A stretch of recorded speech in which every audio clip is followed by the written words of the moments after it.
स्वागत करत आहे. जिमा पूर्वीच्या या कार्यक्रमामध्ये सर्वांचे सहर्ष स्वागत. कानाच्या ककडा कृपया दात दिलात तर खूप जे कार्यक्रम करतात त्यांना आनंद होईल. जिमा पूर्वी म्हणजे स्त्रियांनी स्वतःच्या मनोरंजनासाठी तयार केली झाली शोधले.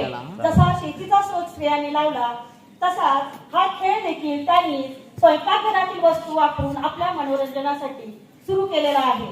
संसारातील सुख दुःख दिवसभर काम केल्यानंतर रात्री एकत्र जमल्यानंतर एकमेकांना वाटणं हे या कार्यक्रमामागचा हेतू असावा आणि या खेळांमधून त्यांना मानसिक तसेच शारीरिक ऊर्जा कदाचित मिळत असावी. म्हणूनच त्यांनी कितीही दमल्या उरल्या तरी त्या या खेळ रात्रीच्या वेळी खेळत असत. स्त्रिया शिकल्यात, नोकरी व्यवसाय करू लागल्यात, त्यांच्या समोर लागल्यात तरी त्यांची संसाराची कसरत संपलेली नाही. त्यांच्या समोरची आव्हाने अजूनही वाढतच गेलेली आहेत. परंतु ह्या